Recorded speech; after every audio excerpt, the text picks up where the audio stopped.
So before we get going today, I wanted to show you the Extractanator. That is this machine right here. You find them in chests all over the place. And what the Extractanator does is you can feed it silt and sludge. You find slush. That's slush is found in the underground snow biome. And it will spit out gems and ore and cash. There's also a very rare chance of getting a unique pet.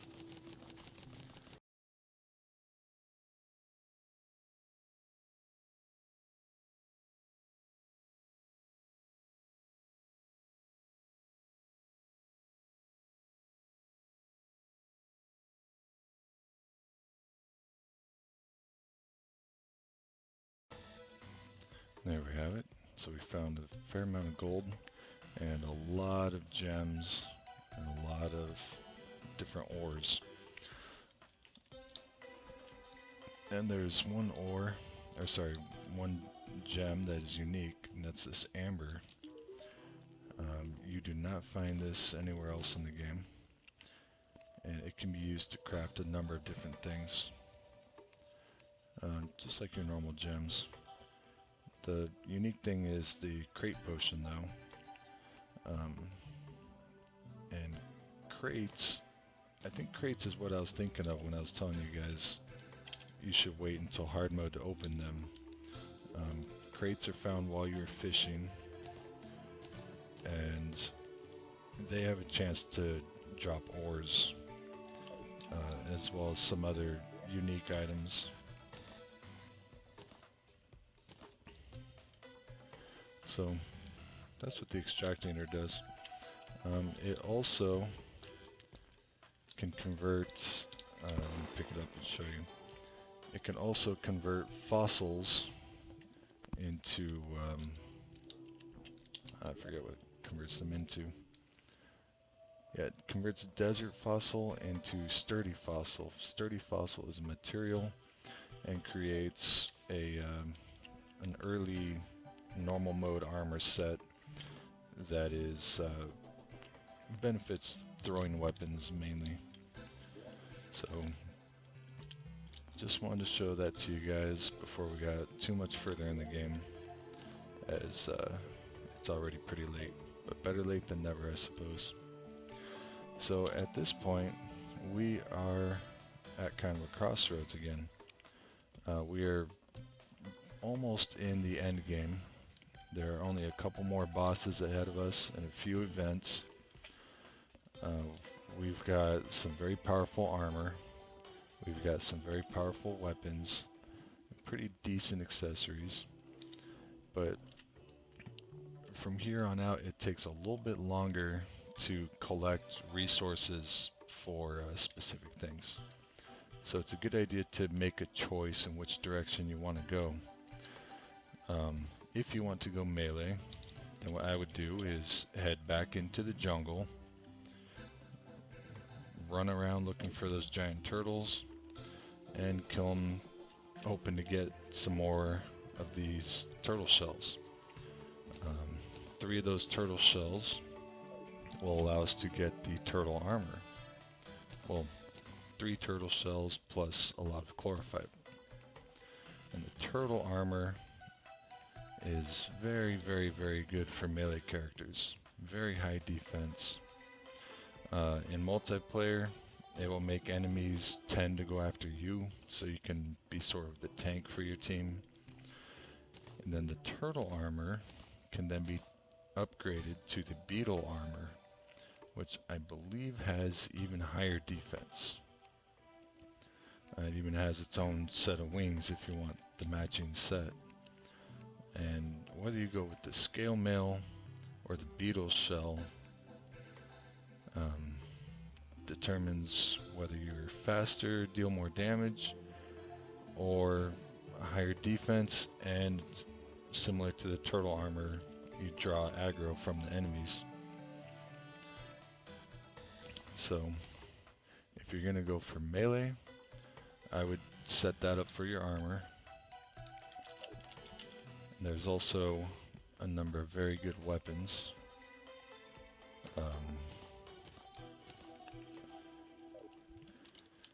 Let's see.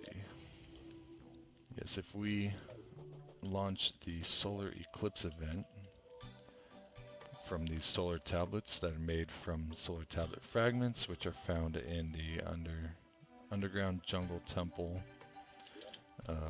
where we fought the golem, this area, there's a pretty good chance that some of the enemies would drop a broken hero sword. And we will be doing the Solar Eclipse event just to show you guys. But if I can find it, we can combine the broken hero sword with the Knight's Edge to construct the true Knight's Edge. Then the true Knight's Edge can be combined with a I believe the getting ahead of myself. So once we have a true Knight's Edge, we then need to make a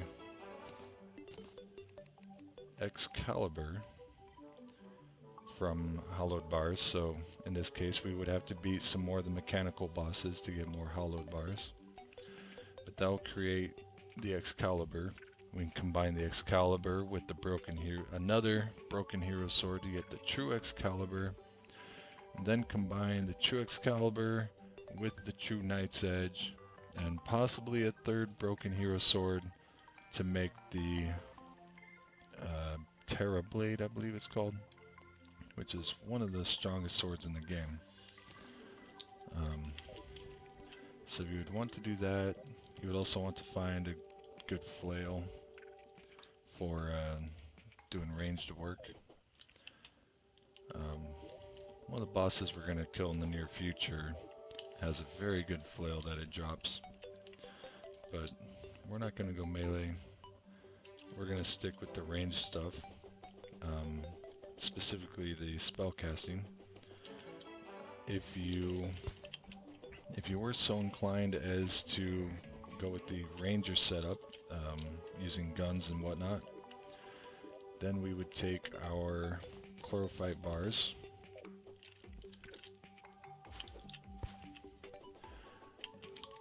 that is a gold squirrel. I gotta catch it. Yeah, anytime you see a gold animal, make sure you catch that. They're worth a lot of money. Alright, so after we've killed Plantera, our good mushroom buddy here sells us an Autohammer for 1 platinum, which seems very expensive, but it's also very necessary if you want to go this route. And what this does is it allows us to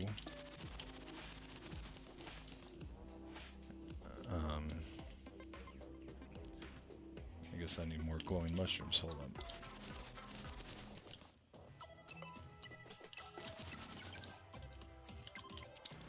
There we go. So you can combine 15 glowing mushrooms with 1 chlorophyte bar to make a Shroomite bar. And we'll run back to our guide. Let's show you what Shroomite does. Shroomite makes a number of very good things.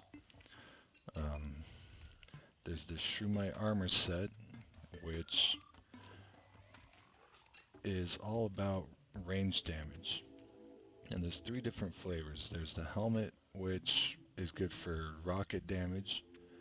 There's the mask, which is good for bullet damage. And the headgear, which is good for arrows. And it's really up to you which of the 3 you want to focus on, if not all 3. There's also the Shroomite Digging Claws, which I recommend everybody go out of their way to get, because they dig incredibly fast. You may have noticed me using them in a prior video when I was working with the wiring. if you put on the Shroomite Digging Claws, the mining gear, which is dropped by the mining skeletons that you find underground, and drink a mining potion, you can just shred through any kind of dirt, rock, ore, doesn't matter, you just shred right through it. It's also a decent weapon because it auto swings, has pretty fair amount of damage. Only thing it cannot dig through is the lizard blocks from the jungle temple. The only thing that can dig through this is the pickaxe axe, which is dropped by the golem. But for now, we're going to stick with our Shroomite Digging Claw. And the other thing that you definitely want to get is the Hoverboard. Is not the best set of wings, but it's very unique in that it allows you to hover mid-air for a good amount of time. And this is good for spellcasters or ranged players, as it is fairly difficult to keep targeting an enemy while you're flying around like this. But with the hoverboard, you can just lock it in place, remain stationary, move back and forth very quickly. It makes getting around a lot of fun too. So we are going to find our stash of glowing mushrooms. And this is why I recommended harvesting all the mushrooms out of this above ground biome as often as possible, because as you saw, it takes a lot of mushrooms just to make one bar. Not sure how many I need for each of these things. Let's see. We're going to need some more chlorophyte bars.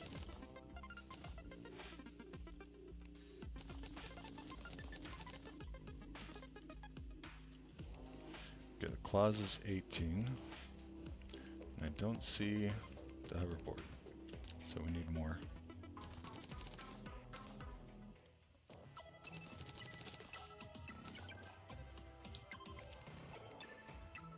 Oh, that's right, we need souls of flight.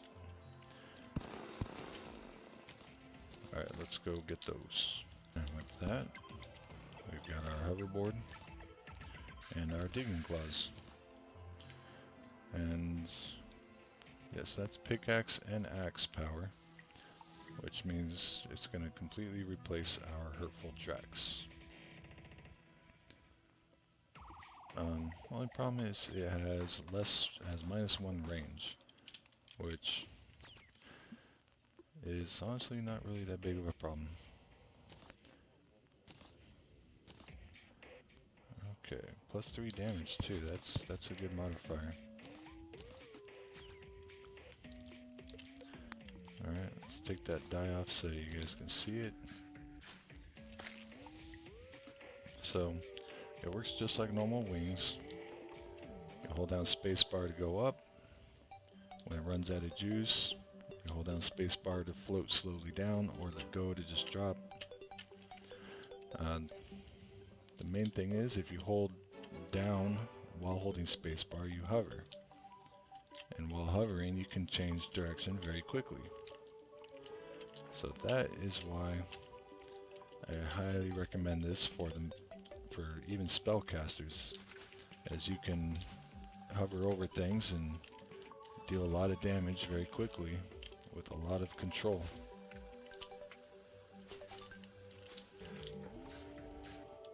So now the Spellcaster armor that we want to get needs a drop that most of the enemies in the dungeon will now drop.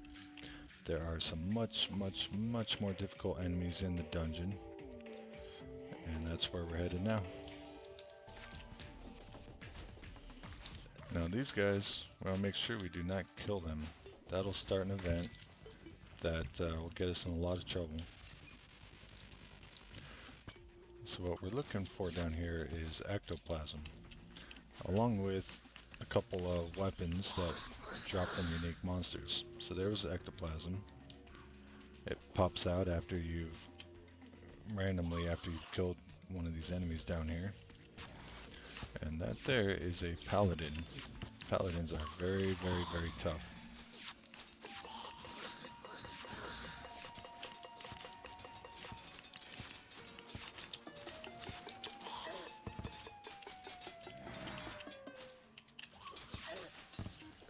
Yeah, that just did 82 damage in one hit.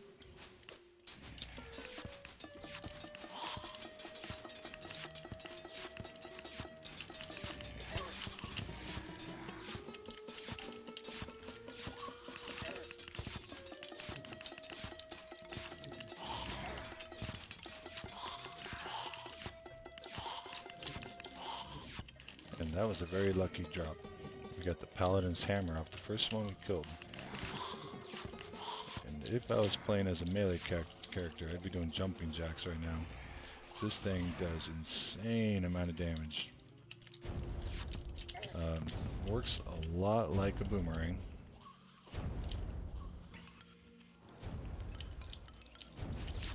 I mean, basically is a boomerang, but travels very, very fast.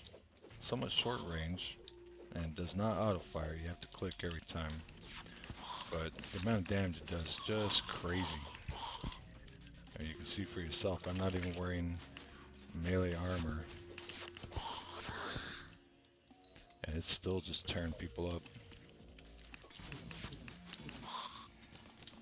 Oh, a nasty Shadow Beam Staff. That we actually can use.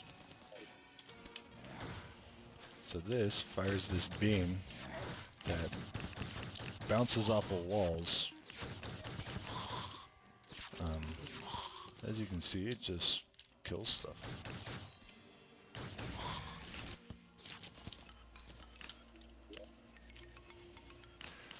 Wisp in a bottle. We can say goodbye to our Shadow Orb, because the Wisp in bottle is much, much better light pet.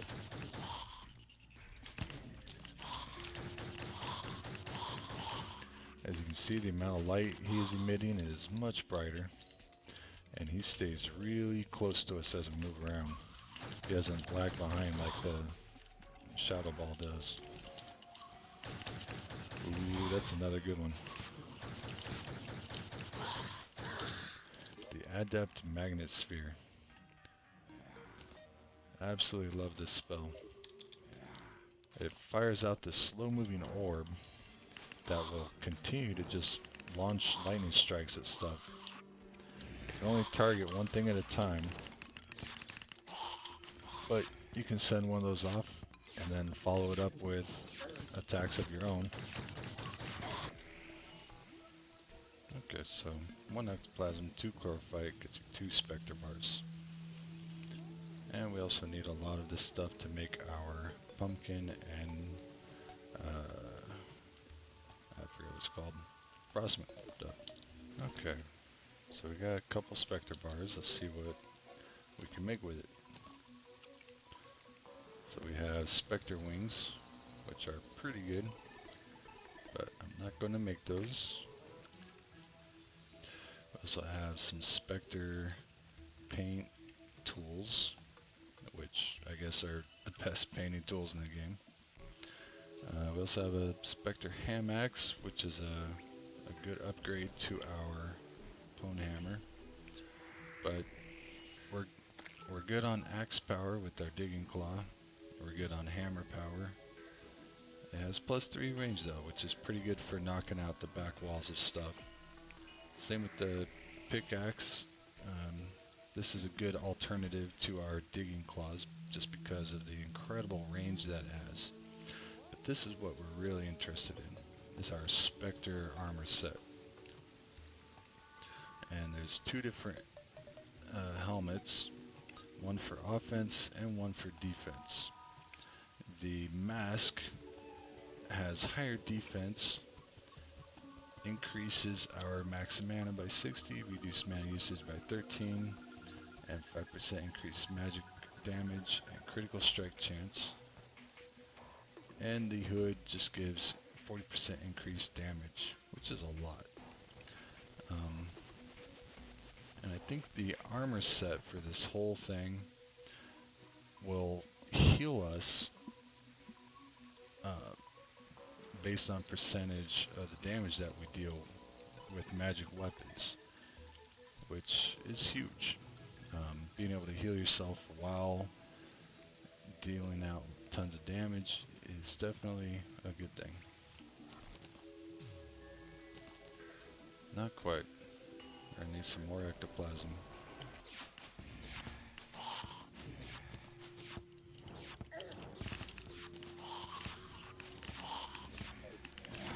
Alright, we now have the Spectre Armor, complete with the hood. So, this is the set that will heal us as we deal magic damage. That does not include damage from our minions. But you can see the damage I'm dealing with this Inferno Fork is healing me. So even though this helmet reduces the overall damage on my weapons, the fact that it heals me while using it makes it very, very powerful.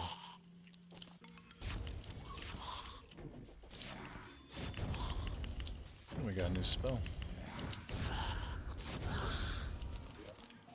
What is this? Spectre Staff.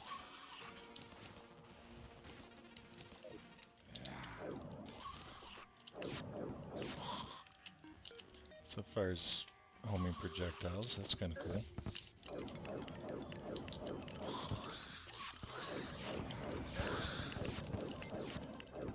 Pretty good against single targets, but not so great for crowd control. There's the mask. So with the mask equipped, magic damage done will hurt extra nearby enemies. So this one gives us better armor and extra splash damage. This one gives us much less damage, but it will heal us as we fight. Now there's a few more items, magic items, that we want to get out of the dungeon in the biome specific chests, one of which we get from the ice biome. The other one we're going to get from the hollowed biome. The one from the crimson biome is a good melee weapon called vampire knives, and similarly to our armor set that heals us as we deal damage, those weapons do the same thing. They will heal you as you deal damage with them. And the jungle biome has a piranha gun, the jungle biome's key that unlocks the jungle biome chest in the dungeon. That unlocks the piranha gun, which is kind of an interesting weapon. It fires this piranha that will latch onto and continue to damage an enemy as long as you hold down the button. It's kind of fun, but not the most useful weapon in the game. So that said, we're only going to go after the ice and the hollowed key.